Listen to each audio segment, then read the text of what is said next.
प्रिय दोस्तों, नमस्कार।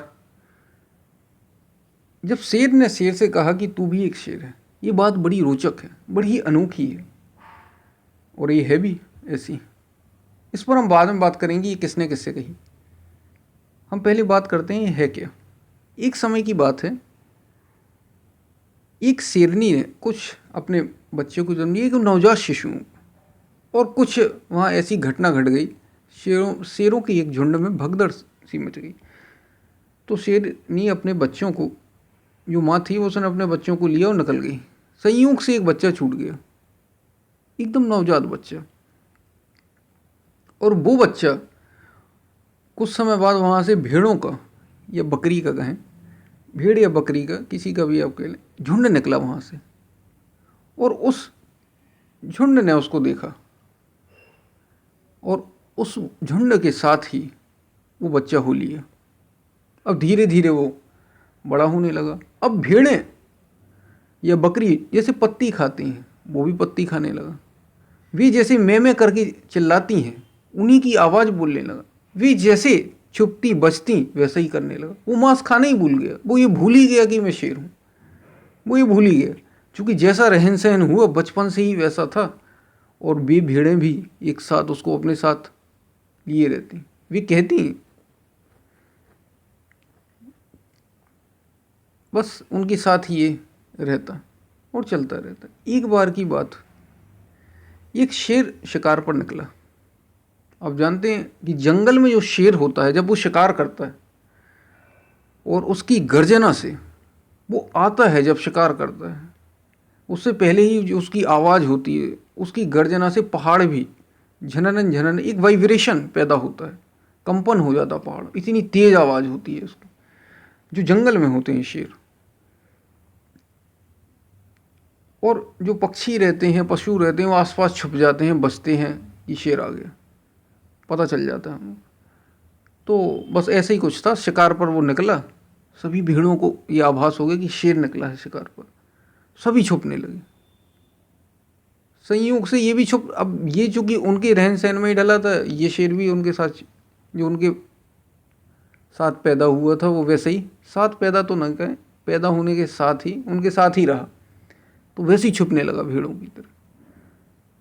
जब वो शेर जो शिकार करने आया तो उसने देखा, हमला किया। हमला किया तो जब उस हमला करने पहुंचा तो उसने देखा कि भेड़ों के एक झुंड में एक शेर। आश्चर्य हुआ उसे, भेड़ों के झुंड में एक शेर। और वो शेर भी भेड़ों की तरह मैं करके आवाज़ निकाल रहा है और छिपता छिपता चला जा रहा है। यहाँ छिपता है, वहाँ छिपता है। उन्हें आश्चर्य हुआ कि ये क्या है। भेड़ों की तरह एकदम सारी चीज़ें वैसे ही। उन्हें आश्चर्य हुआ इस बात पर, उस शेर को आश्चर्य हुआ है। तो उसने शिकार करना छोड़ के उसको पकड़ा और बोला, अब तू जानता है ये क्या कर रहा है?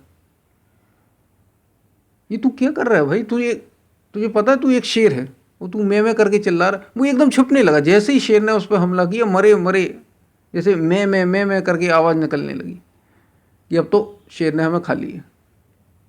वो शेर बड़ा चौंका, ये तो शेर है भाई, ये ऐसा क्यों कर रहा है?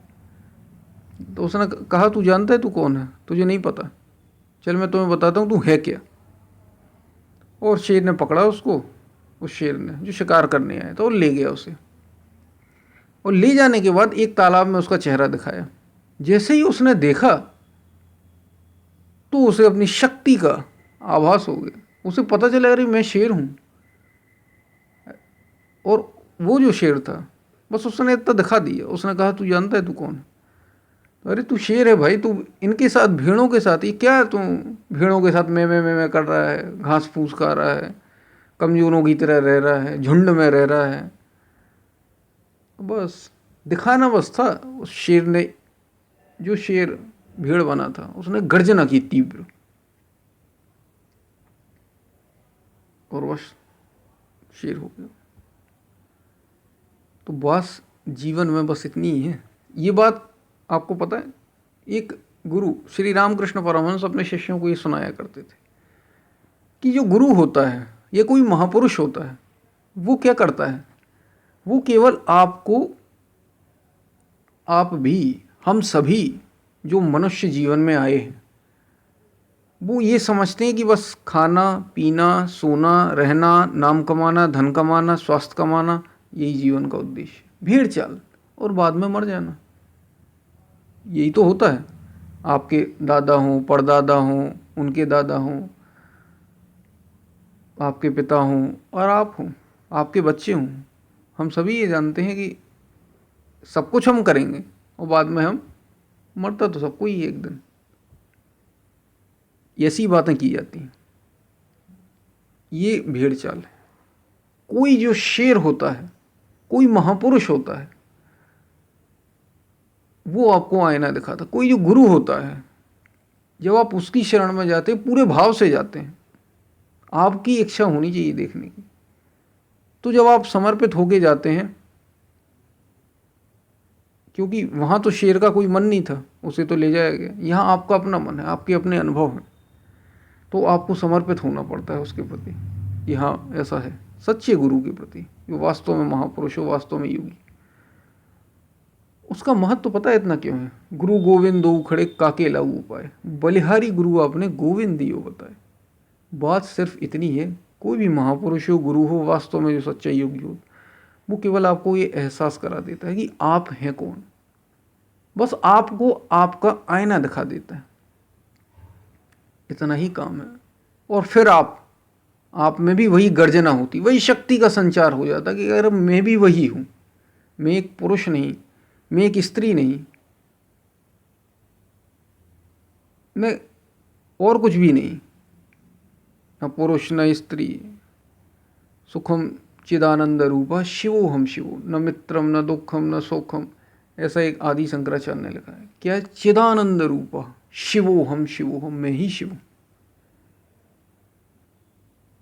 न मुझे मृत्यु की शंका है, न जाति का भेद है, न जन्म है, न मृत्यु, न पिता है, न माता है, न भाई है, न बंधु है, न मैं शरीर हूँ, मैं एक शिव स्वरूप हूँ। ये जो बस इतना काम है गुरु का, इसलिए गुरु की इतनी महिमा। इतना काम है किसी महापुरुष का, इतना काम है वास्तव में योगी का।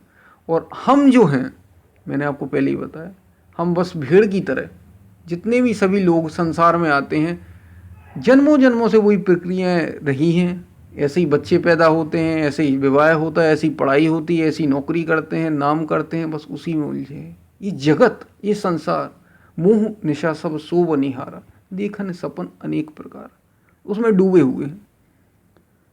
जब कोई महापुरुष, कोई योगी आता है, और हम सभी ये प्रार्थना करेंगे ईश्वर से कि हम सभी के जीवन में भी वो अवसर आए कि हमें कोई शेर ये बता पाए कि तू भी एक शेर है। हमें कोई महापुरुष ये एहसास करा दे